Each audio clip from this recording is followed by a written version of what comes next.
প্রিয় দর্শক, ভাই ও বোনেরা, সবাইকে হিল অ্যাগ্রোর পক্ষ থেকে আন্তরিক অভিনন্দন। শুরু করছি আজকের নতুন ভিডিও। দর্শক, কেমন আছেন সবাই? আজ আমরা কথা বলবো ব্রি ধান ৭৫ নিয়ে, যা বাংলাদেশের কৃষিক্ষেত্রে একটি নতুন দিগন্ত উন্মোচন করেছে। আপনারা কি জানেন ব্রি ধান ৭৫ কেন এত বিশেষ?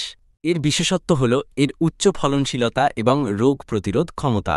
ব্রি ধান ৭৫ জাতের বৈশিষ্ট্য, এর গাছ খাটো, তাই হেলে পড়ে না। এর চাল মাঝারি আকারের এবং খুব বেশি লম্বা নয়। ভাত ঝরঝরে ও খেতে সুস্বাদু। ব্রি ধান ৭৫ এর জীবনকাল, এর গাছ সাধারণত 110 থেকে 115 দিনের মধ্যে পেকে যায়। আসা যাক এর চাষ পদ্ধতির দিকে।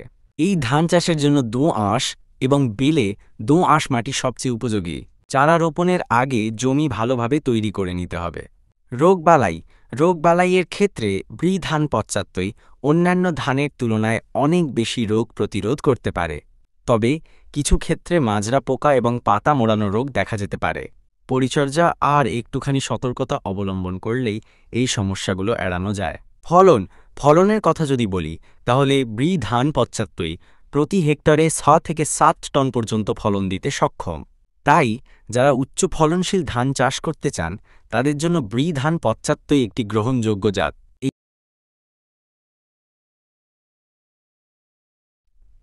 কৃষি বিষয়ক নতুন তথ্য ও ভিডিও পেতে চ্যানেলটি সাবস্ক্রাইব করুন এবং লাইক দিয়ে পাশে থাকুন।